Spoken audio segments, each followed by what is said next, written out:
We'll leave you tonight with one of the most successful blends of music, culture, politics to come out of the Middle East, and maybe really anywhere.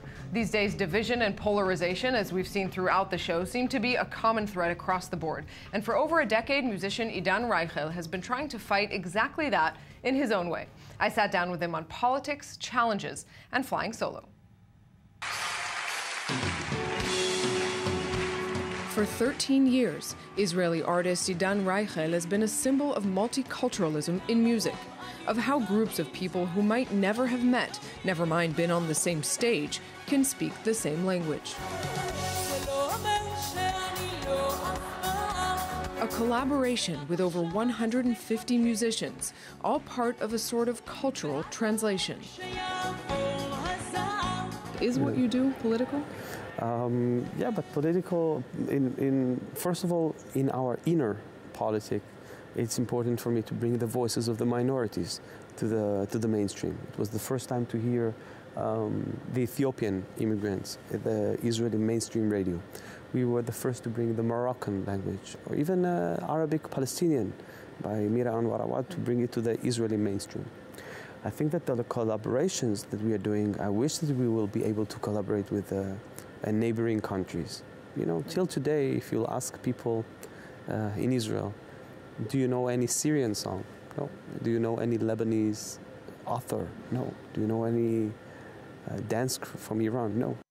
Also tough and rare are collaborations much closer to home between Israelis and Palestinians physically separated by just a few miles. First of all, physically, it's difficult. Ali Amar, a great Qanun player, Santir that I'm playing with, he lives 45 minutes from my home, but we meet only in New York because I cannot cross the border to Ramallah. Like Abbas and Netanyahu, they're 20 minutes apart, but they don't seem to see each other so often. They meet mostly in some conference abroad.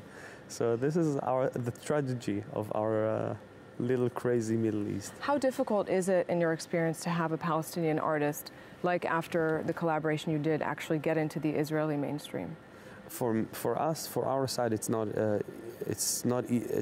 difficult at all. It's not even challenging. We just, with our heart and arms open. But on the other side, it's difficult not only because of the artist himself. Sometimes.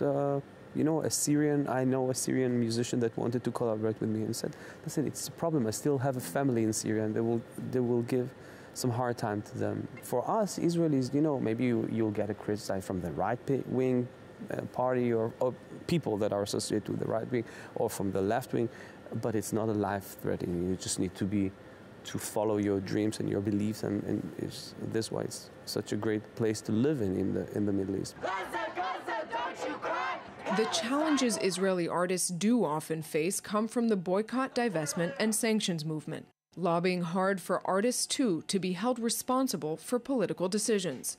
To them, Idan says, let's talk. First of all, I appreciate people that are, you know, in minus degrees in the cold in New York, standing outside, say, boycott Idan Raichel, boycott. You know, it's people that they care. How many people you'll find in the world that they care? When I know that there are going to be protests there, we doing the sound check and all the preparation earlier so we can go out to talk to them, offering even them tea, just to create the dialogue, to invite them to Tel Aviv, to cross the border, to Gaza, to Ramallah. See it in your eyes. Don't sit in a Starbucks in New York and try to teach us how to live in a conflict area. You know, if you want, come here. These days, his work may be less political and more personal. His first solo album. On stage, a one-man band of obscure instruments, piano, and of course, his voice. I have zero talent for playing guitar. So this is the only one that I found like.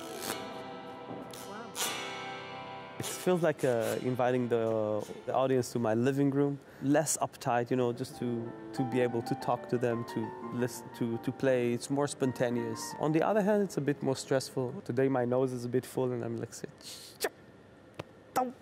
and you gotta sing. You still have to sing. You gotta sing. I mean, I can dance here, but I don't think that they expect. They didn't come for that.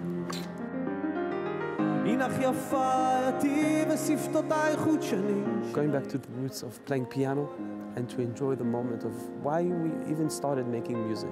Just playing at the living room of my parents' house, writing songs. Before it was like about touring and producing a band, and just to go listening to your inner voice, to find your inner voice.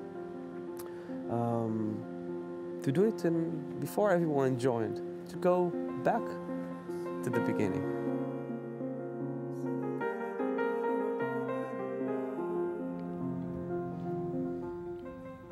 With that, we'll leave you for the night. For more from that interview, follow us on Twitter, find us on Facebook. We'll be back here for another edition of Debrief, same time, same place, here from our studios in the Jaffa Port. Until then, thanks for watching.